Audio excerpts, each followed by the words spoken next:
What's going on, everybody? Welcome to a very special episode of Fung Bros Food. It is an undisputable fact that Vietnamese food is delicious. There is a reason the Vietnamese food like pho is so popular around America. In fact, Vietnamese food has become so popular in America that different regional styles have begun to emerge. And the regional style that's picking up a lot of steam right now is, you know that we could not show Northern Vietnamese food without Northern Vietnamese friends, ANHBAN and Anna. What's going on? It's ANHBAN. My parents are from the north, Hanoi, and we run a Vietnamese restaurant in Philadelphia, TANG. Hey guys, I'm Anna. My dad's from South Vietnam, my mom's from North Vietnam, and I'm happy to be a little bit of both. Hey man, this Seattle weather's tripping right now. Let's go inside and have some warm pho. Let's go!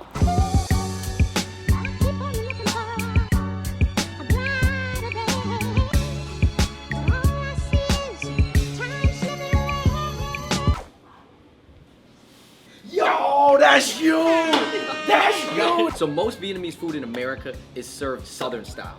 But this is Hanoi style. Now, ANHBAN, take us through these appetizers and how they might be different compared to the Southern style. All right, so right now we have the bomb crispy roll. This would be called nam in Vietnamese. Instead of the traditional rice paper they use, they would use the rice paper for YELP and fry it up. It definitely tastes like an egg roll, but a lot cleaner, and yeah, more like a spring roll to be honest. Double fried spring roll, get it. So for our next northern appetizer, we have NGUYEN beet, aka duck salad. Duck is more buttery than other meats. But I will tell you, duck's never as big, so the pieces aren't as juicy. This is the sauce for the duck salad. It's called nuoc chum. It's kind of nuoc mum mixed with some sugar. It's loaded with garlic, so your breath's gonna be kicking after this. You should know that coming into any Vietnamese restaurant, you might need to brush your teeth afterwards. Immediately, I can tell why they call this place Bomb Bistro, because the food is bomb. Ooh.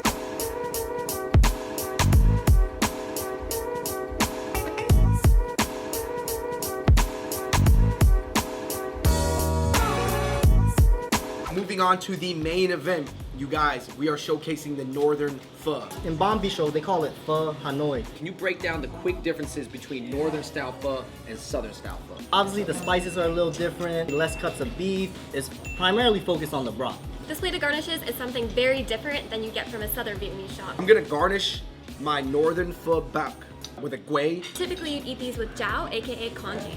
This is a salt leaf herb. It kind of looks like a big basil. Yo, you're going in on that oxtail, man. You have to. Now, Yo, talk about the oxtail. There's so much flavor in it just because it's next to the bone.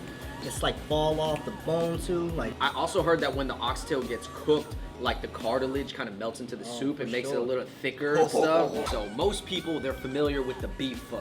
But what we're eating right here is the chicken pho, which is called the pho ga. Do you dip the chicken in the nuoc chum? I don't know. See it here. Let's see. Hold on, I got What's it some. taste like? I like it. Yeah. Not to bash on like, you know, canned chicken noodle soup, but it just is not gonna have the flavor. This one, I can feel like the chicken is part of the soup. But now we're moving on to just a completely northern dish that is just unbeknownst to everybody. You gotta say, not a lot of places serve this. This is a bún tang right here. Bún tang and aka bun thang. So someone asked me what's the difference between pho ga and bún tang. It looks very similar. Obviously vermicelli instead of pho. And you got shiitake mushroom here. The shredded egg is my favorite part of shredded egg and the shredded Vietnamese ham. Was that the ham that's sometimes in the banh mi? Yeah, it's the same ham. This broth would either be based with dried shrimp or octopus would be the base of it, along with Dried chicken shrimp stock. or octopus how- is It's the normally- base. It's How do we go from beef to chicken to octopus? Vietnamese people were fishermen. Yeah, that's true. Too, It's by the so, coast. You know, we're by Okay. the coast. So the crazy thing about this is you can use beetle essence, and they would extract the pheromones from it, and it kind of brings out a lot of flavors. You were talking about it like it was a Sex Panther. Hey. Next up, from Northern Vietnamese food, we've got the dry noodle section. So this is jackat. This is a very northern style vermicelli bowl. It has a lot of northern greens as well as some catfish. I want to ask you guys, what kind of sauce is that? This is shrimp paste actually. So it tastes amazing, but it's even stinkier than nuoc mam. What Always looks level good. of advanced Vietnamese food would you put this at? With the shrimp paste, pretty advanced. If you like shrimp paste, that's a lot of Vietnamese points. You want to impress a Viet girl. Expand your taste palette. If you were on a date with a guy and he ordered this more advanced Viet food, that would mean more to you than if he just got a beef pho. Yes, but then his breath, so I don't know. Everybody gotta take a big whiff of this, and I gotta see their reaction. Oh. I dare you to drink that mắm tôm. All right, I'm gonna take a sip. I'm not gonna drink it all. Ah. Oh! Don't talk to me. Next up, we got Bún Chả Hanoi, which, you know, you already know is Northern. Hanoi is in the name. So this dish got really popular when Obama had it with Andy Bourdain. I'm not gonna lie, it looks like a deconstructed vermicelli bowl. Which it kind of is. So, you know, you have pretty much the same base. The only difference is you're putting all the meat inside the nuoc mam, and there's also like a pork patty in it, which is the main difference. Yeah, Vietnamese people have been doing deconstructed dishes before it was a hipster thing. I'll put this in there. Add some of obviously grab the patty. Viet food's just real active. That's why I You like get, it, man. It's very hands-on, man. Always man. It's moving and hands-on, like man. that's And what I there's, like. and there's so many veggies, Pork it's belly. almost like you lose weight eating food. Hey. Explain your name real quick because a lot of the Vietnamese people out there are probably saying, "What? Your name is Sir Bon?" It's not sir. Anh is like, you know, a title for like an older brother or someone like older than you. But then they put it in my name, so it could be ANHBAN, but it's just ANHBAN. Dave, I got something that kind of looks like pad thai, sort of. So this is pho cold, so it's like a dry version of pho. Dry pho? I poured what looked to be like nuoc cham on here, so it's got like a lot of garlic. How's it taste?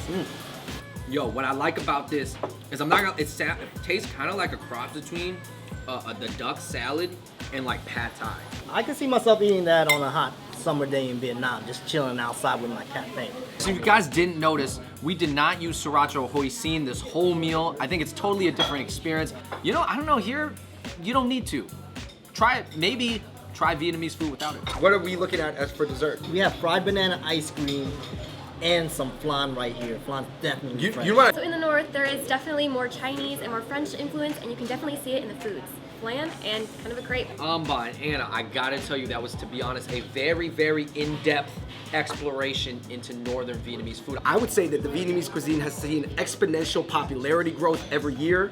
And I feel like a lot of that is due to the fact of the growing Vietnamese population in America, but also everybody just discovering how fresh and healthy and delicious Viet food is. If you're Vietnamese, definitely go out, explore a little bit more, explore your culture, and get in tune. So there's no competition when it comes to food. If it's delicious, just try it. All right, you guys, thank you so much for watching that episode of Fung Bros Food. Thank you to our very special guest, Amban Anna. Number 1, in the comment section below, make sure you let us know what you thought of what we ate today. Number 2, make sure you let us know if we left out any Vietnamese dishes that we need to try. Number 3, in the comments below, let us know if there's any other regional Asian cuisine that you'd like us to try. We'll try to find a restaurant in the area that serves it, and we'll film a video there. Till next time, we out. Peace. What's going on, guys? Anban here. Anna? And it's been a pleasure walking through, you know, the steps of eating northern style Vietnamese dishes. If I did anything wrong, let me know on the comment section below. And make sure to check out my info. It's in the description box below. Make sure to watch that video and that video, and we'll see you guys next time. Bye. And if you're in the Philly area and you go to Kensington, check out Dang Long. Shout out to Richie, Johnny Tan. We're gonna do a southern episode. It ain't just about the north.